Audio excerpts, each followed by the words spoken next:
할렐루야, 반갑습니다. 메리 크리스마스.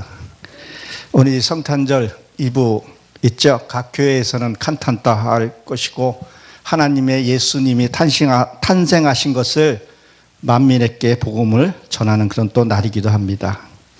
오늘은 누가복음 2장 1절서부터 14절 말씀입니다.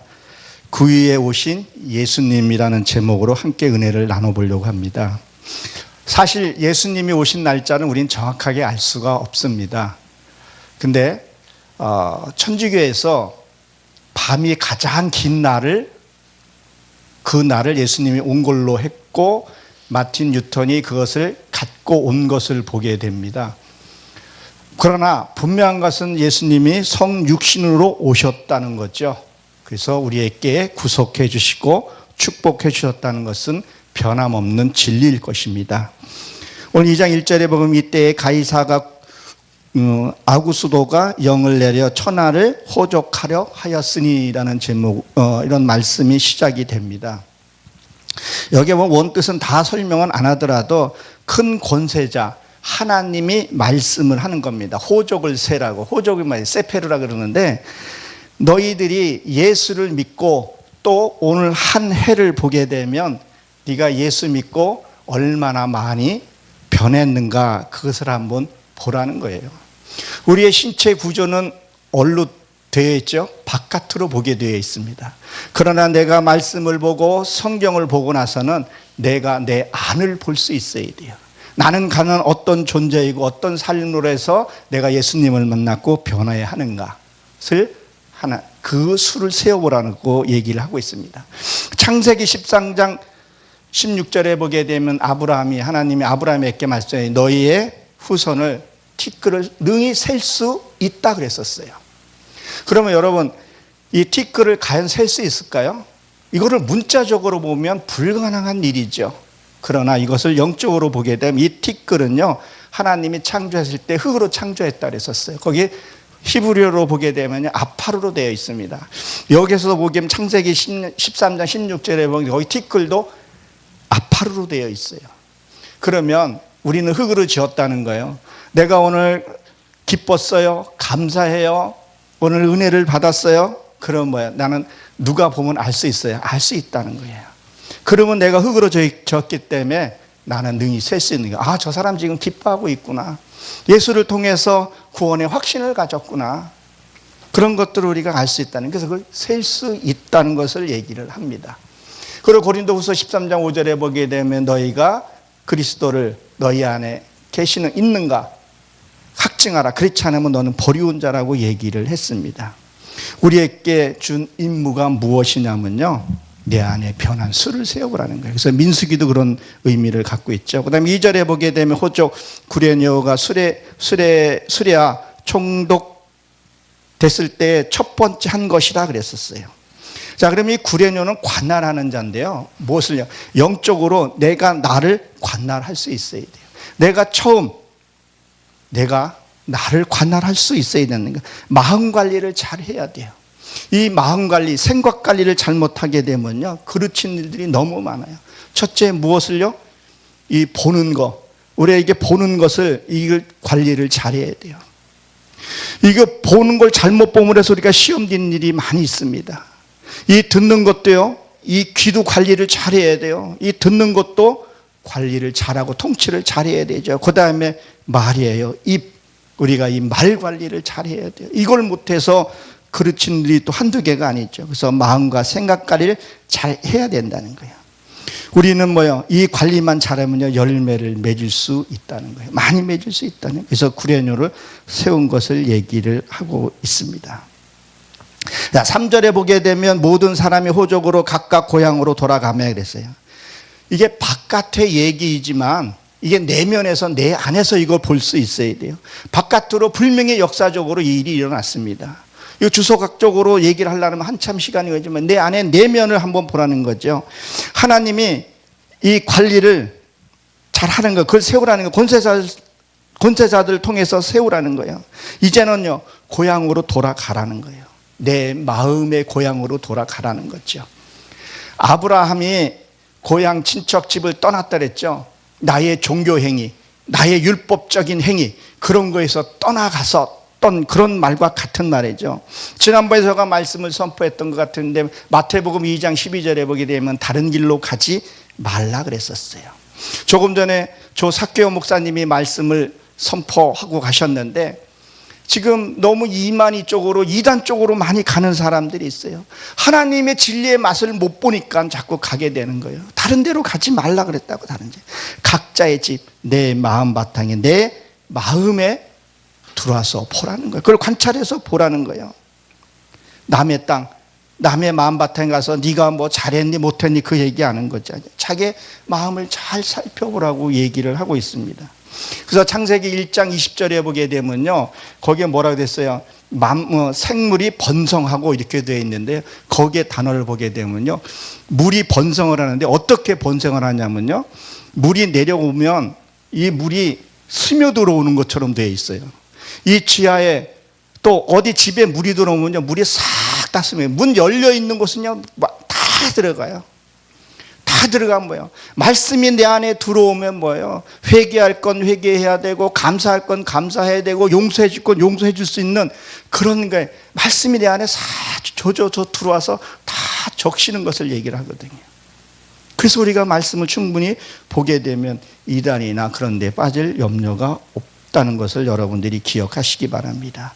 4절에 보면 요셉이 다윗의 집 족속 인고로 갈릴리 나사렛 동네에서 유다를 향하여 베들레헴으로 다윗의 동네로 이렇게 되어 있거든요. 자, 이 나사렛이라는 것은요, 시브리어로 보게 되면 보호하다 이런 뜻을 갖고 있고, 헬라어로는 거룩하다 이런 뜻을 갖고 있어요. 그래서 그러죠. 나사렛에서 어떻게 거룩한 것이 날 수 있겠냐, 그런 얘기를 해요. 자, 호족을 세는 장소가 지금 어디예요? 베들레헴이라는 것이에요. 베들레헴이 뭐죠? 말씀이 있는 곳이라는 것이. 그래서 성경에서요, 지명과 인명을요, 이것을 이해하고 이것을 깨닫게 되면요, 성경이 많이 알게 되는 거예요. 그래서 이게 지명과 인명을 찾는 것이 되게 중요합니다. 그래서 출발을 어디서 하죠? 갈릴리예요. 갈릴리는요, 구르다 이런 뜻을 갖고 있어요. 그래서 예수님이 갈릴리에서 만나자는 거죠. 뭐를 굴러요? 말씀에서 굴러야 돼요. 은혜에서 굴러야 돼요. 찬양에서 굴러야 된다는 거죠. 그렇게 굴렀더니 나사렛은 뜻이 약간 우리 거룩하다. 그러면 내가 거룩해지는 거예요. 늘 하나님의 말씀에서 우리는 굴러야 돼요. 그리고 어디요? 유다, 세 번째는 유다는 찬양이라는 의미를 갖고 있어요. 찬양하면서 가라는 거예요. 멈추지 말고 찬양하면서 가야 돼요. 그걸 갔더니 어디예요? 다윗의 성이에요. 다윗의 성. 그럼 뭐예요? 사랑받는 자. 여기에 오게 되면 하나님이 나를 뭐예요? 부르신다는 거예요. 어디로요? 하나님의 말씀, 생명의 말씀이 있는 곳으로 우리는 가야 되는 것을 얘기해요. 그럼 뭐예요? 찬송과 기도로, 감사로 우리는 뭐예요? 다가가야 된다는 거예요. 근데요, 많은 사람들이 어디로 가요? 은사로 가고, 또 어떤 곳에 가요? 좀 화려하고 뭔가가 좀 드러내보고 바깥으로 보여준, 왜 이 영의 세계는 안을 봐야 되는데 바깥의 화려함 쪽으로 사람들이 몰려가는 것을 보게 돼요.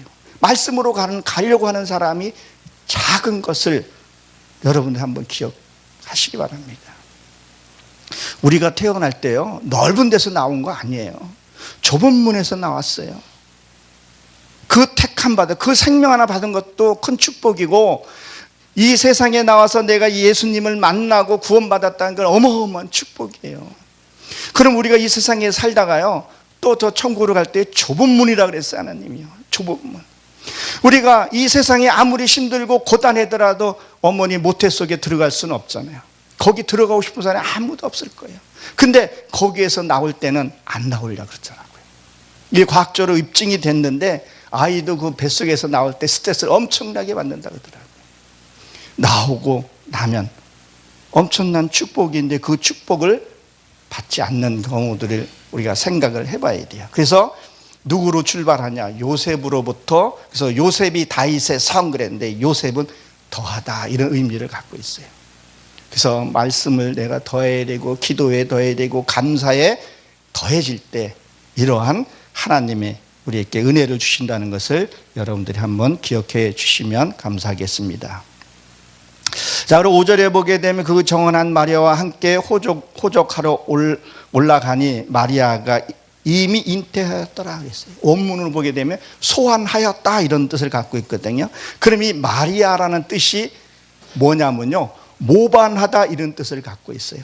불순종하다 이런 뜻을 갖고 있어요. 이 마리아는요, 옛날 생각들을 다 버린 거예요. 서운한 거, 섭섭한 거, 나의 고집, 아집 그런 것들을요 다 버렸다는 거예요. 그랬더니 뭐요, 하나님이 말씀에 잉태한 것을 보게 됩니다. 이렇게 돼야 뭐요, 하나님의 말씀이 내 안에 잉태할 수 있다는 것을 여러분 기억하시기 바랍니다. 그래서 지명과 인명을 잘 봐야 돼요. 그래야 하나님의 말씀을 잉태할 수 있다는 거예요. 그러면 옛날에 그 갖고 있던 습관들이 뭘까요? 예를 들면 종교행위, 자기가 종교행위 하고 있는 조차도 모르고 종교행위 하는 사람들이 의외로 많아요. 그러다가 휩쓸려서 이단으로 가게 되고 그런 것들을 보게 되죠. 그래서 뭐야, 그 버렸다는 혈기. 사람이 혈기를 잘 내요. 여러분, 예수님이 그런 말씀, 너는 절도라, 강도다 그런 말을 했어요. 자, 이 강도라는 것을 하나님이 어떤 뜻으로 얘기했냐면요, 내 아내가 또 누가 가까이 있는 사람이 너무 기분이 좋아, 내 성탄절이야, 그렇게 기뻐하는데 남편의 말 한마디로, 싸늘한 말 한마디로 그 분위기를 깼다르면요, 그 마음을 훔친 거예요. 그게 절도라는 거예요. 그리고 나는 그런 적 없다고 짝 잡아댄다니까요. 왜? 교회에서 거룩하게 하는 것들을 보면 어떨 때 하나님 보면 가증하다고 말라께서 그 얘기를 하고 있다는 거예요. 그래서 혈기내는 거 죄입니다. 미워하는 거 죄입니다. 그런 것들이 다 죄인데 그걸 죄라는 생각을 못하고 있다는 거예요. 그래서 육의 속성들을 뭐예요? 다 제거해야 된다는 거죠. 그걸 환경을 뛰어넘고 늘 감사와 웃음으로 살아야 된다는 거예요. 그래서 하나님의 말씀을 잉태했다는 거예요. 우리가 이런 말씀 우리가 잉태를 해야 돼요. 정말 참된 진리의 말씀 잉태치 않으면요, 늘 내 삶은 불행해질 수가 있는 거죠. 그래서 이 말씀들을 우리에게 주신 거죠. 그래서 6절에 보게 되면 거기에 그때의 해산날이 차서 그랬다. 이곳이 어디냐? 베들레헴이에요. 베들레헴에 오니까 뭐예요? 말씀에 있는 곳이니까 내가 해산을 하게 되는 것을 보게 됩니다. 그래서 모반, 내가 세상 것을 모반해야 돼요. 배반해야 돼요. 그 소리를 듣지를 말아야 된다는 거예요. 그래서 창세기 11장에 보게 되면 하나님의 성에 찼을 때 그걸 무너뜨렸다 그런 말을 하는데, 원어로 보게 되면요, 그것이 저희 세상 소리, 그 소리를 듣지를 못하게 막아버린 거예요. 그렇기 때문에 하나님이 내 안에 들어오게 되면 세상 것을 듣지가 않아요. 남편의 서운한 소리도 찬양으로 바뀌게 되고 그런 것으로 바뀌는 것을 얘기를 해요. 그래서 그 벽돌 하나를 구할 때 그 과정들을 한번 쫙 보세요. 지금 우리 지구상에서 달나라를 가고 그 태양계를 벗어나서 지금 가고 있는 그런 시대인데, 영적으로 한번 보세요. 그것이, 그걸 보게 되면 아, 그렇구나. 그것이 모반했기 때문에, 세상 거에 등졌기 때문에 하나님이 그것을 우리가 알 수 있다는 거예요. 그래서 그곳에 가야만이 해산한다는 거예요. 그리고 여자는 창세기 1장 21절에 보게 되면 하나님의 형상으로 졌다 그랬어요. 남자와 여자, 자칼 네케바라 그러거든요. 이 네케바는 뭐냐면요, 다른 데서 보게 되면 여자를 이샤라고 얘기를 하는데, 여기는 한번 성경을 한번 보세요. 이 네케바는요, 상술하다, 무역하다 이런 뜻을 갖고 있어요. 하나의 겨자씨 같이 그것을 내 안에 받으면요, 상술해서 온전한 것으로 나와야 돼요. 10개월 되면, 충만한 수가 되면 나오는 것을 얘기해요. 그래서 그것을 장사를 잘 해야 된다는 거예요.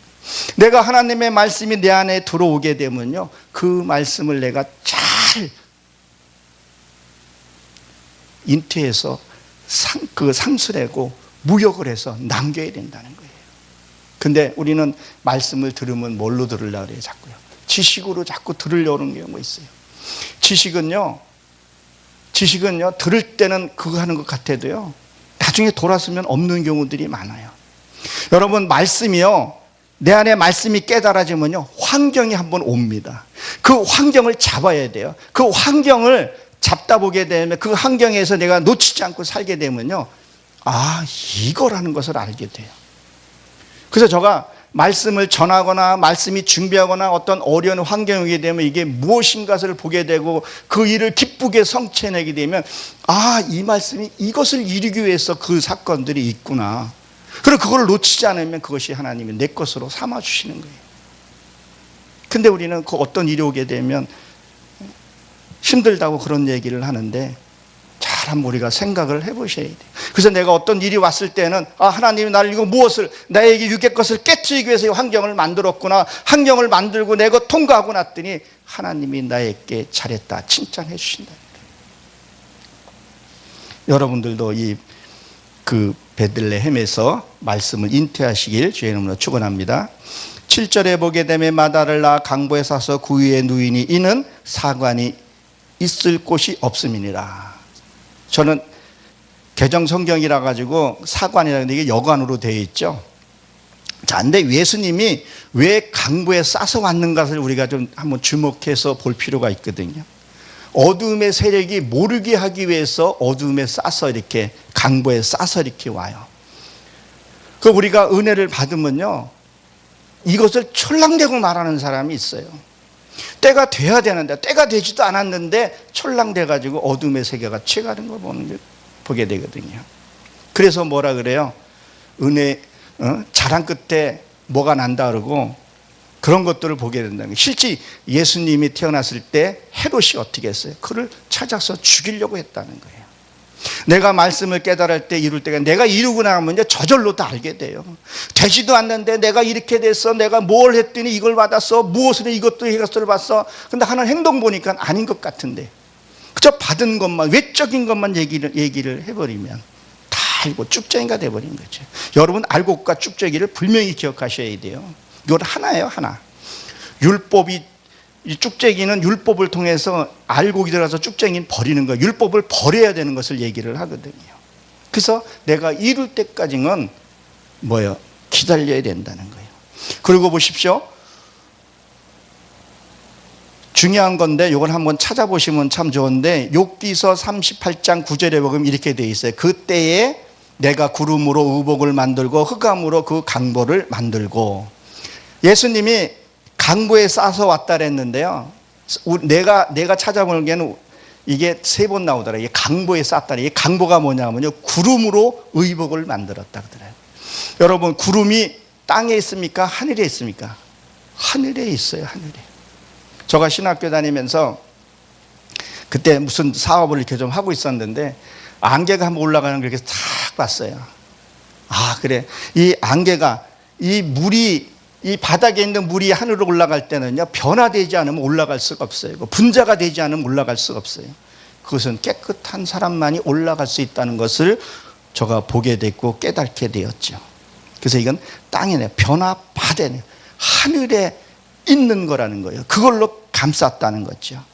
그리고 이 의복은 요한계시록 19장에 보기에는 성도의 옳은 행실이라고 그랬다고요.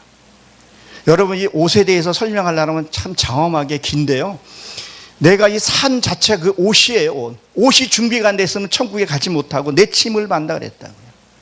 예수님이 그 강보를 쌌다는 거예요. 그 일반 옷이 아니라는 거죠.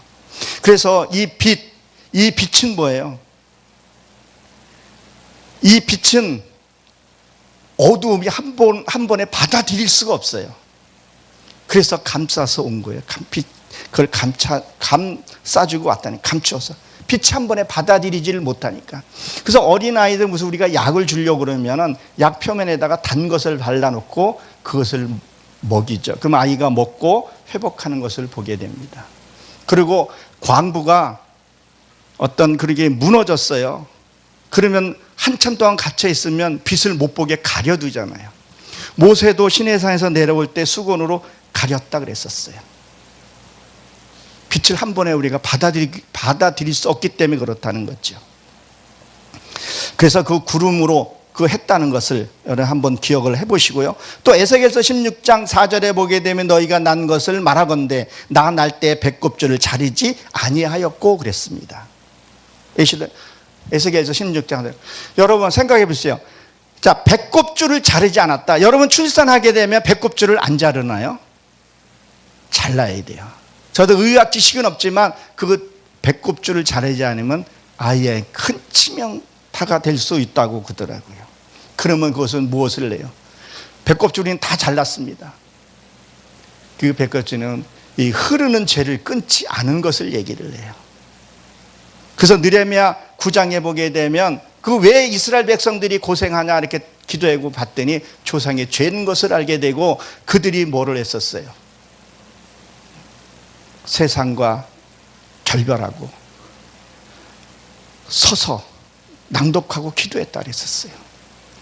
그리고 에레미야에서도 보게 되면 5장에 보게 되면 조상은 죄를 짓고 없어가 그 죄가 나한테 감당했다 그런 말을 하고 있어요. 이게 죄 흐르는 이 죄, 이 우리도 어디 가서 검사 받을 때 뭐예요? 가족력을 먼저 보잖아요. 이게 흘러내려오는 것들이 있다니까요. 학습되진 것들도 있다니까요. 그런 것들을 끊어야 된다는 거예요. 그리고 미가서 7장 5절에 보게 되면 내 이웃을 뭐라 그래요? 의지하지 말고 너희 친구도 의지하지 말라 그랬었어요. 그 이웃은 뭐예요? 네 조상에 내려온 것을 의지하지 말라. 너희 조상이 잘못한 것들을 네가 따라하지 말라. 그리고 친구는 원문을 보게 되면 알레프라고 되는데 배우다 되는데 내 경험, 네가 그 재진 경험 그런 것들을 네가 의지하지 말라 그런 의미를 갖고 있더라고요. 그리고 뭐라고 되어 있냐면요, 너희는 물로 씻어 정결하게 하지 아니하였고 그랬다. 아이를 출산하게 되면 거의 다 씻죠. 근데 여기 성경에서 에스겔서 보게 되니까 씻지 않았다 그랬어요. 너의 죄를 회개했지 않았다 그랬다. 회개했지 않았다는 거예요. 그래서 누가요? 세례 요한이 회개하라 천국에 갖고 왔다 그랬지. 회개하라. 그럼 너희 율법이 들어간다. 그리고 예수님이 첫 번째 또 하는 사역이 뭐였었어요? 회개하라. 그건 천국 복음을 얘기를 한단 말이에요. 회개하라. 근데 그 회개라는 것이, 여러분 회개라는 것이 뭐예요? 다투고 예배당 와서 하나님 내 잘못했어요. 그리고 저 내 아내나 내가 혈기냈던 그 사람은 지금 마음에 상처에서 죽어가고 있는데 그것이 회개일까요? 아니잖아요. 화가 다 화해하고 그리고 그 일을 완전히 돌이킨 것을 얘기를 해요. 내가 그 전에 혈기 잘 내고 이 일들을 완전히 안 하는 것을 그걸 회개라는 거예요. 내가 부산 가는 차를 타야 되는데 강원도 가는 차를 잘못 탔어. 아이고 하나님 내가 잘못했어요. 그것이 아니라 이제는 그 차에서 내려서 부산행을 타야 하는 것과 똑같은 거예요. 그게 회개라는 거예요. 그런 회개를 너희가 안 한다는 거예요. 습관적으로 예배드리고 습관적으로 한다는 그것들 너가 하지 않았다. 그 얘기를 합니다. 그래서 마태복음 12장에 보게 되면 뭐라 그랬었어요? 15장에 보게 되면 너희가 손을 씻지 않았다 그랬대요. 안 하는 거예요. 그런 것들. 그리고 소금으로 뿌리지 아니하였고, 그리고 아이에게 소금을 뿌리지 않았다. 지금 간단하게 소금을 뿌리면 어떻게 되겠어요? 그 소금은 무엇을 상징합니까? 언약이라는 거예요. 아이에게 언약의 말씀을 가르쳐 주지 않았다는 거예요. 그래서 지금 신앙들이 어때요? 젖 먹는 신앙으로만 가르치고 있다니까요. 젖을 오래 먹으면요, 이 아이도 그렇고 안 돼요. 근데 젖이 이게 주면은 젖이 나오는 모양이더라고요. 제가 아는 어떤 집사님이 계시는데 그분은 7살 때까지 젖을 먹었다 그러더라고요. 학교 갔다 와서 젖 먹고 밥 먹고 그랬다 그러더라고요. 근데 젖이 나오는 모양이에요. 이 젖을 끊어야 돼요. 이 율법적인 것, 종교적인 것, 보여주는 것을 이것을 끊어야 되는데 그걸 끊지 않았다는 거예요. 그래서 소금을 뿌리지 않았다는 거예요. 여러분 소금의 역할이 어떤 것인지 알잖아요. 바닷말도 2%에서 정제시키고, 소금은 맛을 내게 하고, 소금은 그 소금되는 과정이 어떤 과정이에요? 바다에 물을 쬐서 일정한 시간 돼서 물이 증발되고 남아있는 나의 결정처를 얘기를 한단 말이에요. 그래서 그 소금을 뿌리지 아니하였다. 언약으로 우리가 받아야 하는데 그것을 하지 않았다는 것을 책망하는 것을 보게 됩니다. 그리고 너를 강보에 싸지도 아니하였나니 그랬어요. 강보에 싸지 않았다. 강보에 싸지 않았으니까 하나님의 말씀을 내가 들을 수가 없었다는 얘기를 하고 있는 거예요. 그리고 지금 어디에 지금 예수님을 누워 놓으셨죠? 구유에 누워 놓으셨다는 거예요. 구유. 여러분, 구유는 뭡니까? 구유는요, 짐승의 여물통, 마구간 이런 뜻을 갖고 있어요. 어근에는 보게 되면 가축을 먹이다, 살찌우다 이런 뜻을 갖고 있어요. 그러면 왜 예수님이 구유에 오셨냐는 거예요. 내가 짐승이기 때문에. 내가 말씀을 먹고 변하지도 않고 그러니까 내가 짐승이기 때문에, 말씀을 줘도 알지도 못하니까 강보에서 짐승이기 때문에 구유에 오신 거예요. 먹으라고. 그래서 요한복음 6장 40절에 보게 되면 있어요. 난 하늘에서 내려온 산떡이라. 먹으라는 거예요. 먹으라는 거예요. 그 먹는다는 게 뭐겠어요? 삶을 살아가는 것이 먹는 거거든요. 그것을 먹으라는 거예요. 변하지 먹지 못하면 우리는 뭐야? 하나님 보실 땐 짐승의 수준으로 본다는 거예요. 짐승이에요. 그래서 저 짐승같이 짐승만도 못한 놈이라 그런 말들을 하면서도 우리가 모른다는 거예요. 예수를 우리가 믿으면서 손가락질을 받으면서도 나는 크리스찬, 하나님이 나를 택했다고만 생각한다니까. 난 너 모른다고 하는데도 나는 뭘 고집부리고 있는 거예요? 자기만. 그래서 잠언의 9장에 보게 되면 7 기둥에 잔치를 베풀고 다 와서 먹으라는 거예요. 말씀을, 진리를 알아야 되는데, 실제 예수님이 와도 2000년 전에 와도 몰랐다는 거예요. 천한 모습으로 오셨고 이렇게만 우리가 알고 있는데, 내일이 성탄절이에요. 성탄절 날 거룩하게 지내요. 그렇죠? 그건 우리가 남 봉사하고 이런 것들도 우리가 중요하지만 그건 평상시에 때하지만 늘 우리가 말씀으로 사모해야 할 줄로 여러분들이 믿으시기 바랍니다. 그래서 사관, 여인숙이 없다는데 여인숙이 무엇을 의미를 해요? 여인숙은 나그네가 잠깐 머물다 가는 곳이에요. 잠깐. 그래서 그 사관이 있으면 안 돼요. 거기에 머물러 있으면 안 돼요. 우리 신앙들이 거기에 머물러 있는 사람들이 너무 많아요. 너희들이 성장하지 않는 것이 죄라 그랬었어요. 고라자손이 뜻이 뭐예요? 얼음이거든요. 성장하지 못하면 거기다 묻어버린다는 얘기를 하고 있는 거예요. 말씀의 베들레헴에 가서 말씀의 집에서 거기서 순산하고 해야 되는데 그것을 너희가 하지 않았다는 거예요. 말씀의 그 집에서 벗어나면 안 된다는 거예요. 우리 벗어나서 하는 행동들이 너무 많다는 거예요. 그래서 이곳에서 뭐예요? 그걸 해야 된다는 거예요. 그래서 영적으로 머물러 있으려고. 그저 뭐 주면, 애도 아니고 뭐 주면 하나님 감사합니다 그러는데 내 안에 있는 그것이 변해가야 되는데 그것이 변해가지 않는 거죠. 여러분, 제가 아까 짐승 얘기했으니까 짐승 한마디만 더 하면, 요새 애완용들 많이 키우죠. 참 뭐 법도 많이 뭐 생기고 그랬는데 참 짐승을 학대하면 당연히 안 되겠죠. 근데 그 짐승들이 집에 들어오고 참 뭐라고 말할 수는 없겠어요. 많은 분들이 그걸 키우니까.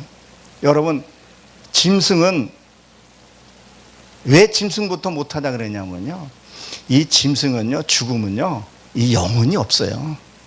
그래서 죽으면 그걸로 끝나요. 근데 사람은요, 하나님의 생기를 부어놓은 저희는요, 죽으면 끝이 아니에요. 여러분, 영혼이 영혼이 부활이 됩니까? 혼이 부활이 됩니까? 사람들은 물어보면 많은 사람이 혼이 부활된다고 착각하는 경우들이 있어요. 여러분, 혼은요 부활이 없어요. 거기는요 지옥 가도 끊임없는 지옥이에요. 그 혼은요, 영은요 천국 가도요 영원히 사는 게 아니에요. 이 몸이 부활되어. 그래서 계시록 한번 보세요. 사탄이 다 그거 다 내어준다. 뭐 화장을 하더만 다 내어준다 그랬다고요. 거기 가면, 아니 내가 우리 목사님 가서 거기서 보면 내가 누군지를 알아야 될 거 아니에요. 그게 다 천국의 모습으로. 근데 짐승은요, 그 죽음물로 끝이에요. 아무것도 없다는 거예요. 우리가 그걸 알아야 돼요.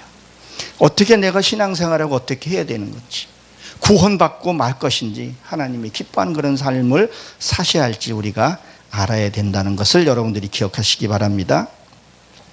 그 다음에 8절에 보게 되면 그 지경의 목자들이 밖에서 밤에 자기 양떼를 치더니 그랬어요. 이 경작지가요, 이 내 마음 바탕이 경작지를 얘기하거든요. 이 경작지에서 경작을 잘해야 된다는 게 어디에서요? 자기 마음 바탕에서. 그래서 양을 친다. 이 양은요 되새김질하는 짐승이에요. 자, 먹으면 양은요 잘 때고 소도 그렇고요. 잘 때 다 되새김질을 해요. 그러면 되새김질 하면 뭐가 돼요? 구별이 돼요. 옳고 그름을 알게 된다는 거예요. 그러니까 성경을 내가 말씀을 보고, 그리고 성경을 내가 어떻게 적용해야 되는지, 성경이 말씀이 어떻게 오는지 그렇게 하게 되고 구별하게 된다는 거예요. 근데 밤에, 자, 밤이라는 것은 나일라라 그래서 이 재난 역경 그런 의미를 갖고 있거든요. 자, 우리 키도 밤에 성장한다 그랬죠. 우리가 고난이 있어야 이 믿음이 성장되는 것 같더라고요. 그러면 그 고난 중과 환경에 있을 때에도 뭐예요? 양을 치라는 거예요. 말씀 되새김질하는 거예요. 하나님께 감사함으로 나가라는 거예요. 그렇게 되면 뭐예요? 분별의 영을 살 수 있다는 것을 오늘 말씀을 하고 있습니다. 그래서 이 양을 친 거예요. 그리고 여기서 보게 되면 또 이따 또 한번 보겠지만, 양을 치는 사람이, 이 목자는 사람이 예수님을 먼저 발견하고 알게 된다는 거예요. 그래서 여기서 지켰더니 그랬더니 여기 파수꾼이라는 의미가 갖고 있거든요. 그래서 이 양을 잘 쳐야 돼요. 그래서 양을 잘 쳐서 하나님을 만난 사람이 누구죠? 대표적으로 다윗이에요. 다윗이 양을 잘 쳤어요. 그리고 모세도 양을 치다가 어떻게 했었어요? 호렙산까지 이르게 됐다는 것을 여러분들이 아마 아실 겁니다. 그래서 이 양을 잘 치고 내 안에 이 마음바탕을 경작을 잘해야 돼요. 작년 한 해 저도 농사를 지면서 짓지 못하게 해서 못 짓는 곳에 씨를 뿌려도 그 경작을 하지 못하니까 그것을 열매를 먹을 수가 없더라고요. 그런 바에 내 마음땅에서 자풀도 뽑고, 그러니까 저는 그 주말 농장을 하면서도 그걸 뽑으면서 하나님 나의 더러운 거 있으면 같이 이렇게 뽑는 거예요. 그리고 내 마음 땅에 보고 열매를 어떻게 관리를 해야 되는 건지. 그래서 농부에 대해서 설명을 많이 해놓은 것을 보게 됩니다. 그러니까 9절에 보게 되면 그의 사자 곁에 섰고 주의 영광이 저희를 두루 비침에 크게 무서워하지 말라, 그런 말이 있어요. 우문을 보게 되면요, 여호와 사자가 왔다는 그렇게 돼요. 표현이 되어 있어요. 그러면 우리 삶이, 아까 얘기했죠, 우리 삶이 뭐예요? 이 삶 자체가요, 경작지가 돼야 돼요.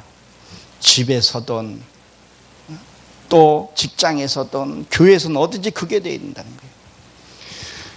여러분, 우리가 내 얼굴에 뭐가 묻은 것을 보려면 거울을 봐야 되죠. 그럼 내 마음에 양심이 있는 것을 보려면 성경을 봐야 돼요. 그러면 상대가 무슨 일을 잘못했어요. 그러면 그게 내 모습이에요. 그래서 내 것을 그걸 보고 뽑아내는 거예요. 남 탓하면 안 된다는 거예요. 그래서 그 경작을 잘해요. 경작을 잘하니까 열매를 맺을 수 있다는 거예요. 그래서 주의 영광이 두루 감싸고 비췄다 그런데, 이렇게 내가 말씀으로 이렇게 하나님에게 두루 감싸게 되면요, 어두운 세력이 들어오질 못해요. 늘 근심하고 걱정하면요, 어두움이 지배할 수밖에 없어요. 이 몸도 신체 구조도요, 추우면요 병들게 되어 있어요. 그래서 따뜻하게 있어야 돼요. 늘 찬양으로 말씀으로 그렇게 되어 있어야 된다는 거예요. 그래서 주의 영광이 두루 비쳤다는 거예요. 비치게 되면 어둠의 세력이 들어오지 못한다는 거죠. 그래서 이 영광이 비쳤다는 거예요. 이 영광이 비치게, 이게 무서웠다 그랬는데, 이 영광이 이렇게 비치게 되면 처음에요, 두려움이 오게 돼요. 이게 두려움이 오게 되는데, 어둠이 주는 두려움하고요, 하나님이 주시는 그 빛의, 그 말씀의 빛의 그 두려움이 달라요. 하나님의 빛이 오면요, 두려우면서도 믿음이 생겨요. 하나님의 빛이 내 안에, 말씀의 빛이 들어오면요, 내 안에 믿음이 성장하게 돼요. 성경은요, 말씀을 반드시 체험해 봐야 돼요. 제가 말씀을 깨닫고 어떤 일들을 생각할 때 보게 되면 두려움이 와요. 막 무서워요. 그만큼 내가 잡고 있던 유괴 세력들이 나랑 같이 50몇 년, 거의 60년을 같이 살아온 그가 안 떠나려고 그런다고요. 그러니까 두려운 거에선 두려움을 줘요. 그것을 뚫고 나갔을 때 그 기쁨을 맛봐요. 제가 우리 어머님 그 말씀을 풀면 저거 시골로 달려가요. 제가 한 30년 동안 무사고로 운전하고 있는데 너무 무서운 거예요. 이게 손에 땀을 져가지고. 그 시골 가면 이렇게 커브가 이렇게 돌아가는 데가 있어요. 시골을 이렇게 보면. 거기 돌아가는데 뭐가 확 빠져나가는 것 같아요. 그 다음부터 마음이 편안해진 거예요. 그래서 일주일 동안 말씀을 내가 풀어주고, 어머님 종교 생활 하셔는 안 됩니다. 정말 믿음 생활 하셔야 된다고 주고 온 기억이 납니다. 이런 것들이 되게 많아요. 이것이 모여지고 그러면요, 이 빛이요 모여지면요 강해져요. 작은 빛이 아니라 큰 빛이 나를 두루 감싸게 된다는 거예요. 그렇게 되면 하나님이 그 어둠에서 우리가 이겨낼 수 있다는 것, 그래서 내 안에 말씀과 찬양으로 감사하고 살아야 된다는 것, 여러분이 기억하시기 바랍니다. 10절에 보게 되면 천사가 이르되 무서워 말라. 보라, 내가 온 백성에게 미칠 큰 기쁨이 좋은 소식을 너희에게 전하노라, 이렇게 되어 있어요. 자, 참 하나님의 말씀이 이 분명해요. 하나님이 있는 그 과정들이 있어요. 그 과정들을 통하게 되면 하나님이 축복을 주시는데 놀라운 축복들이 일어납니다. 자, 경작을 잘하고 나니까, 내 마음바탕에 경작을 잘하고 하나님의 말씀에 그걸 잘하고 했더니 첫 번째 뭐예요? 눈을 떠서 보게 했다는 거예요. 자, 봤죠? 천사가 광명사가 두루 싼 것을 그전에는 못 본 거예요. 말씀을 줘도, 말씀을 풀어줘도 말씀이 너무 어려워서 못 듣는 사람이 있고요. 말씀이 참 좋네요. 지식으로, 감성으로 듣는 사람이 있고 그렇더라고요. 아무리 말씀을 해도 말씀이 어렵다는 사람이 있어요. 알 것 같은데 하는 거 보면 아닌 거 사람들이 있다는 거죠. 첫째, 보게 됐다는 거예요. 두 번째는 뭐 듣게 된 거예요. 두려워하지 말라. 듣게 됐다는 거예요. 이 하나님의 음성을 듣는다는, 이게 듣는다는 게 마음으로 들려지는 게 있어요. 어떤 크게도 들리기도 하고 진짜 들리는 것처럼 들리는 것도 있지만 이게 들려져요. 이게 들려진다는 게 사람의 소리가, 누가 무슨 말을 하더라도 그 말이 하나님의 소리로 들려지기 시작하게 되면요, 내 안에 감사가 나와요. 그 소리가 들려진다는 거예요. 말씀으로 들려진다는 거죠. 그래서 이건 말씀으로 이론자만이 들을 수 있다는 거예요. 이것을 들려지지 않는다면 기쁨이 없으니까 자꾸 이단으로 가게 되고, 아까 30년 후를 예측하신 사교 목사님 그런데 참 안타깝더라고요. 그렇게 사이까지 우리가 물러가야 되나? 우리가 이런 말씀을 통해서 정말 말씀이 내 안에 들어오면, 하나님 확실한 그거 있으면 그걸 떠나지는 않겠죠. 그러니까 2000년 전에 예수님이 와도 알지 모르고 했던 것처럼 지금도 마찬가지라는 거죠. 지금도 보고도 깨달지를 못한다면, 그래서 말씀 보고 알지도 못한다면, 그저 종교행위하고 늘 화내고 습관적으로 하고 한다면, 너는 예수 믿기 전이나 예수 믿은 후나 어떻게 똑같냐? 그러니까 거짓 선지자에게 속게 되고 이단에 넘어가게 된다는 거예요. 얼마나 슬픈 일이겠어요. 우리는 정말 하나님의 말씀하시는 것이 무엇이고 예수님이 오신 목적이 뭐냐는 거예요. 내 이 죄를 내가 해결할 수 없으니까 그분이 해결해 시켜서 맡기라는 거예요. 갈라디아서 보게 되면 예수님이 너희 죄를 가지고 오라.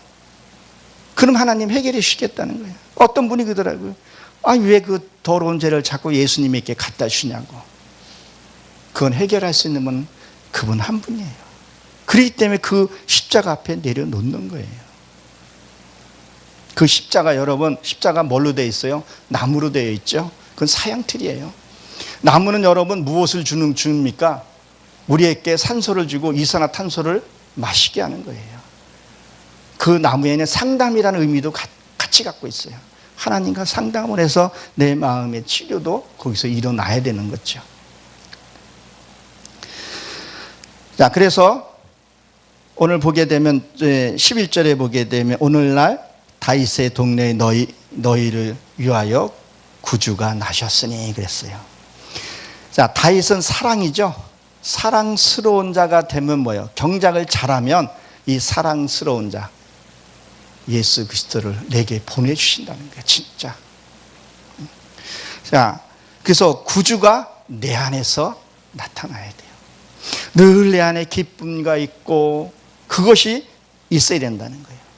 그래서 구원, 여러분 구원을 단수로 알고 있는 경우들은 구원은요 복수로 되어 있어요. 우리의 육신이 죽으면요 그건 한 번이지만요, 내 낙심이, 내 슬픔이, 내 혈기가 죽으면 그것도 하나의 종말이거든요. 그게 죽으면 뭐가 되는 거예요? 성령님이 내가 부활되는 거와 똑같은 거예요. 이 육신은 죽으면 한 번 죽이지만 내 안에 추구할 것들이 너무 많아요. 내 고집, 아집, 내가 갖고 있는 지식, 사도 바울이 다 버렸다 그랬잖아요. 우리는 움켜쥐고 있는 것들이 너무 많아요. 내가 갖고 있는 지식들이요. 내가 뭐 어디에 뭐다 명함 갖고 다니면서 그게 나쁘다는 건 아니지만 변해야 될 것들을 말하는 거예요. 그걸 버리라는 거예요. 버리지 않으면 안 되는 거예요. 그게 버린다는 것은 내가 죽지 않으면 버리세요. 그런 뭐예요? 하나님의 속성으로 변화된 게 남이 잘 봐서는 모르지만 그것이 부활이라는 거죠. 그래서 구주가 오셨다는, 그래서 나를 구속해 주시죠. 그리고 그리스도는 두 가지로 나눠보잖아요.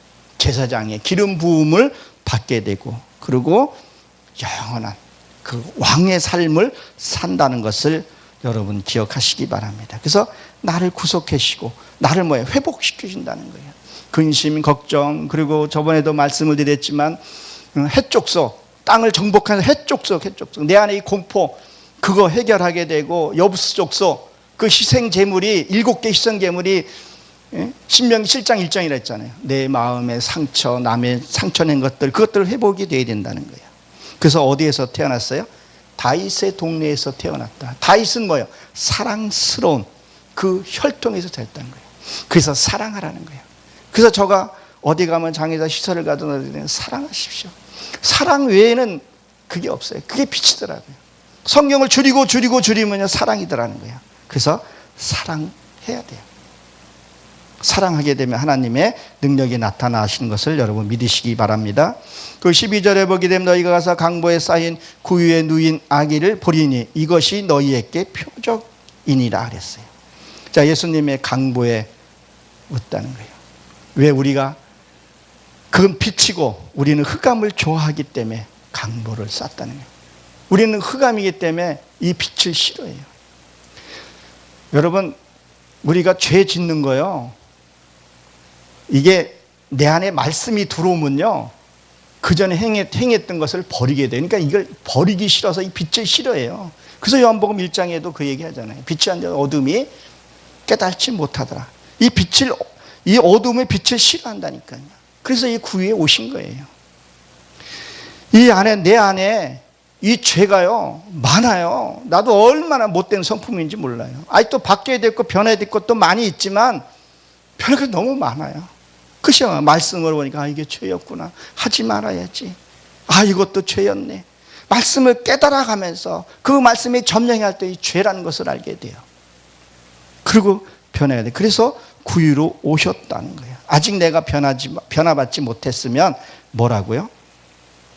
짐승이라는 거예요. 그래서 그걸 오셨다는 거예요. 그것이 뭐예요? 표적이라는 거예요. 표적. 내 안에 그리스도가 나타난 것이 표적이라는 거예요. 여러분, 왜 하나님이 나 같은 천한 사람을 여러분 택했을까요? 모든 거지만 하나님이 내 안에서 하나님을 나타내고 싶어요. 내가 그리스도임을 나타내고 싶어서 우리를 택했다니까요. 그게 표적이라니까요. 그래서 에녹이 죽음을 보지 않았다, 그 말은요, 하나님 속으로 내가 들어간 것을 얘기를 해요. 내 하나님의 삶 속으로 들어가는 것을 얘기해요. 옛날 술 먹고 그 추한 그것들이 이제 다 끊어오고 하나님 속에 들어간 것을 얘기를 하거든요. 그것이 표적이라는 게 표적. 그래서 누워있다 그랬는데, 이 누인, 이것은 눕다는 것은 쉬다, 그런 뜻에서 그리스도 안에 있으면 내가 이제 쉬게 되는 거예요. 그래서 요한복음 사도행전 1장 8절에 보면 너희 성령이 너희에게 임하면 사마리아 땅끝까지 복음을 전해. 거기 보면 누아라는 휴식이 들어가 있어요. 성령이 내 안에 들어오게 되면요, 나는 쉬는 거예요. 내가 할 수 있는 것이 아무것도 없다는 걸 고백하게 돼요. 사마리아 땅끝이 여러분 무엇이라고 여러분 생각하십니까? 5대양 6대주죠. 5장 6부죠. 내가 말씀으로 들어서 내가 땅 발끝까지 행함까지를 얘기를 하는 거예요. 여러분, 전도하는 거요, 다 나를 위해서 전도하다 보게 되면요, 이런 일도 만나고 저런 일도 만나고 하나님의 사랑도 알게 되고요, 알게 돼요. 그래서 가서 복을 전해서 받을 자는 받고 못 받으면 내게 온다 그랬다고요. 그 전도도 알고 보니까 다 나를 위해서 하나님이 하라 그러신 거예요. 구원받을 자는 구원받게 되고, 그런 것을 우리가 보게 되는데, 그래서 사마리아 땅끝까지 우리가 복음을 전해, 내가 말씀으로 이루어서 가야 된다는 거예요. 겉으로는 크리스찬인데 악으로 가득 차 있으면 하나님이 기뻐하시겠냐고요. 그래서 회칠하는 무덤이라고 얘기를 하잖아요. 자, 우리가 여기까지는 이렇게 말씀을 보면 더 이렇게 좀 풀면 시간이 많이 걸리지만 좀 요약해서 좀 가는 부분이 있거든요. 여기까지 오면 아유 힘들어서 신앙생활을 못하겠어 그렇게 얘기하는 분도 있더라고요. 아유 힘들어 그래요. 이 말씀은 다 이해는 하는데 어떻게 그 삶을 사냐 그래요. 맞습니다. 그런데 여기서 보면 이렇게 되어 있어요. 13절에 보게 되면 호련히 허다한 천군이 그 천사와 함께 있어 하나님이 찬송하여 가로되 이렇게 되어 있어요. 자 그러면 뭐야? 내가 믿음과 신앙이 이 단계에 오게 되면요 내가 할 수 있는 것이 없다고 돼요. 그래서 이게 여기 보면 이 허다한 이게 천군이에요. 천군. 이게 무리가 많다는 거예요. 천사가 와서 나에게 찬송을 해준다는 거예요. 찬송을 해준다는 거예요. 내가 하는 게 아니라는 거예요. 내가 하는 게. 여러분 저거 하나 질문 하나 한번 드려볼게요. 여러분 숨을 쉬는 거 내가 숨을 쉬어야지. 내가 숨 안 쉬면 내가 죽어. 이렇게 숨 쉬는 사람 있나요?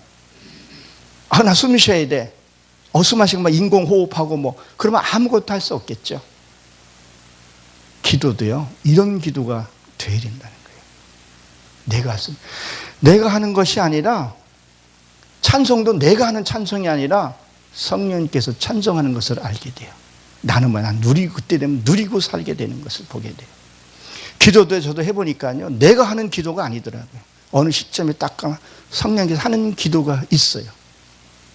그런 기도예요. 그래서 사무엘은 뭐였어요? 기도에 쉬는 죄를 범하지 않았다 그랬잖아요. 삶이 기도가 된다는 거예요. 삶이. 맨날 귀신아 물러가라. 대적기도 하고 뭐하고 맨날 어떻게 그렇게 하냐는 거예요. 말씀으로 딱 이루어지게 되면요. 그들이 딱 나가면 들어오지 못할 그 말씀으로 하는 건 딱 되어 있어야죠. 그래서 사도 바울이 수건만 만져도 예수님이 귀신아 물러가라 이렇게 했냐는 거 아니라는 거예요. 내 안에 말씀으로 딱 되어 있으면요. 그렇게 안 해도 이 안에 성령이 천사가 있게 되면 그런 좀 수고로움이 없어진다는 그 단계까지는 하나님께 구하고 찾았는데 그걸 안 한다는 거예요. 여기 오면 얼마나 좋겠어요. 그 다음에 삶이 찬송이 되는 거예요. 삶이. 제가 여기 올 때 버스 타고 지하철 타고 왔는데 제가 포니에서부터 운전을 좀 했었어요. 그리고 이제 신학교 다니면서 처음에 이게 대중교통 이용하려니까 되게 좀 뭐랄까 좀 남의 눈도 의식하게 되고 내가 이렇게 너무 망했네 이런 의식하게 됐는데 어느 날 보니까 버스 타는 것들이 너무 좋아요. 버스 타면서도 찬송이 나오고 이게 어르신 계시면 자리 양보하는 것도 감사하고 그냥 다 감사해요. 보여지는 것이 감사하고 찬송이라는 거예요. 아직도 갈 길은 멀지만 그것이 되니까 범사에 감사하게 된다는 거예요. 할렐루야. 누가 뭐라 해도 그러냐고. 그냥 그게 나를 찔리는 소리였으면 나도 같이 화를 내고 대받아 치겠죠. 근데 그거 그렇게 들리지 않는다는 거죠. 그리고 보십시오. 14절에 보게 되면 지극히 높은 곳에서 하나님의 영광이여 땅에 기쁨을 입은 사람들 중에 평화로다. 이게 샬롬이에요. 샬롬. 이 높은 곳에 오게 되면 하나님께 영광이 되어지는 것. 저는 이렇게 이 야구 같은 걸 별로 안 좋아가지고 요번에 그 구단에 이렇게 좋은 구단에 간 그 야구 선수 있죠. 이름을 잘 모르겠는데 그분이 우리나라에게 뭘 써요? 영광을 줬어요. 그리고 개인은요. 그 야구 선수가 다 가져가는 거더라고요. 엄청난 그것을 받고 갔더라고요. 우리가 하나님의 말씀을 이루고 나면요. 그 주어지는 것들이 다 우리에게 주시는 거예요. 어떤 사람은 하나님이 독재다 어째다 그러는데 그거 일일이 말할 수는 없고 내가 이룬 것만큼은 네가 칼을 쓸 수 있고 그러면 하나님이 다 내어주세요. 창세기부터 다 나와 있잖아요. 다 주세요. 너는 내 영광만 들리고 너에게는 뭐야? 그 땅에는 뭐야? 화평이라지 샬롬. 이 샬롬의 뜻이 뭐죠? 내가 싸워서 이긴 것을 얘기를 하잖아요. 그러니까 세상 것이 없는 것을 얘기를 해요. 세상 것. 육의 것이 없는 것을 얘기를 해요. 근심이 없고 걱정이 없으면요. 이거 행복하잖아요. 나는 천국에 이미 가야 할 곳도 알게 되고 천군 천사의 소리도 듣고 봤고 말씀이 볼 때마다 열려지고 깨달아지고 그런 기쁨들이 내게 넘쳐난다고 생각을 해보세요. 그럼 세상 것이 간 곳이 없어요. 크던 작던 어디 갈 때 깔끔하게 입고 나가면 되는 거고, 그게 내한테 평화, 이게 땅의 평화라는 거예요. 그걸 하나님 주신다는 거예요. 이게 모두에게 주시는 것이 아니라 이게 사람에게 아담이라고 되어 있어요. 이게 이시에서 이제 사람의 어떤 그런 성품들이 바뀐 상태를 얘기를 해요. 그때 하나님이 주신다는 거예요. 자, 이게 지금 오늘 이제 크리스마스니까 뭐 엄청나겠죠. 뭐 안 믿는 사람들도 크리스마스는 다 좋아하는 것 같아요. 이건 바깥의 성탄절을 얘기하는 게 아니더라고요. 내 안에 이게 기쁨이 있어야 돼요. 내 안에 이것들이 있어야 된다는 거예요. 무엇을 내가 환경에 매이지 않고 내가 감사할 수 있어야 된다. 근데 하는 것마다 난 왜 안 되냐고 불평하고 원망하게 되면 하나님의 길이 보이지가 않고 열리지가 않게 되는 거죠. 그래서 여기서 보게 되면 이게 아무에게 주지 않았다 그랬었어요. 기쁨은 입은 사람들, 말씀으로 깨달아. 실제로 여러분 보세요. 많은 것을 가져도 안 믿는 사람은 그렇다고 치더라도 믿는 사람이라고 할지라도 세상의 물정을 더 가지려고 더 움켜쥐려는 사람이 많아요. 세상을 한번 보세요. 예수 믿으면 복 받는다고 얘기를 해요. 축복 받는다고 얘기를 해요. 축복 받아요. 하나님이 주세요. 어린 신앙일 때는요. 그래서 창세기에 보게 되면 너희는 세상을 다스리고 정복하라 그랬더니 뭐 교회도 땅 사고 뭐 이렇게 많이 해요. 마음 땅에 그걸 정복하라 그랬더니. 근데 예수 믿는 사람이 예수를 복음이 들어가게 되면요, 나라도 부강이 되지만요, 그 반면에 뭐가 와요? 지구와 황폐가 온다는 거예요. 무엇을 증명하고 있는 거예요? 그러니까 죄를 짓고 있다는 거예요. 나도 환경에 맞춰 살아가다 보니까 세상의 물질을 내가 갖고 살고는 있지만 그 죄를 짓고 있다는 것을 보게 됩니다. 그래서 이 내가 싸워서, 그리고 여기서 이긴 자만이 하나님의 그 기쁨을 맛볼 수 있다는 것. 진짜 뭐요? 마음 땅에서 평화라는 거예요. 이게 아무에게 주시지 않는다는 거예요. 진짜 예수님의 내 안에 있는 그 자만이 알 수 있다는 거예요. 말씀을 요약해서 다시 한번 보게 되면요, 이게 어떻게 해서 이루어졌는가? 첫 번째, 내가 목동의 양을 잘 쳐야 돼요. 내가 경작을 하니까 제일 처음에 예수님이 오는 것을 보게 되는. 그래서 동방박사라 그러죠. 동방박사. 자, 동방박사는 무슨 뜻이에요? 동쪽에서는 해가 떠오르는 거예요. 그리고 서쪽은 이루어가는 거예요. 남쪽은요, 바싹 마르다는 의미를 갖고 있고요. 북쪽은요, 하나의 은밀한 것을 얘기를 해요. 그래서 동쪽에서 말씀이 떠오르는 것을 보게 돼서 박사는 맨 처음에 안 것이 박사예요. 누구나 닮은 박사가 아니라는 거죠. 그래서 말씀이 내가 볼 때마다, 환경을 볼 때마다 내가 알아가는. 그래서 동방박사에게 먼저 보여지는 거예요. 그러니까 내가 말씀을 사모하고, 하나님 말씀을 열어주세요. 말씀을 이게 뜻이 모르니까 알려주세요. 가르쳐주세요. 그렇게 하다 보게 되면 사람을 만나게 해주던 뭐를 해도 하나님이 그것을 알게 해줘요. 그래서 동방박사. 그래서 내가 말씀을 보게 되면 그렇게 된다는 거예요. 그래서 말씀을 되새김질을 잘 해야 된다는 거예요. 그래서 말씀이 이렇게 되면 어떻게, 내 안에 말씀이 있는 것을 깨닫게 돼요. 아, 성령님이 내 안에 계셨구나. 그분이 나를 인도해 준다는 거. 그렇게 되면 내가 말씀대로 살아가게 돼요. 순종하게 돼요. 때로는 어떤 이런 경우도 있어요. 아, 왜 저 사람 왜 저렇게 살아? 그렇게 얘기를 하는 경우가 있어요. 지가 나쁘게 살면서 그 깨끗한 사람을 욕하는 사람이 있어요. 그냥 그것까지도 수용하려는 것이 아니라 하나님이 진리 가운데 그것도 자유입니다. 그가 나를 욕을 하는 경우가 있어요. 왜? 나는 깨끗하게, 이 사람이 깨끗하게 살지 못하기 때문에 그런 경우들이 있어요.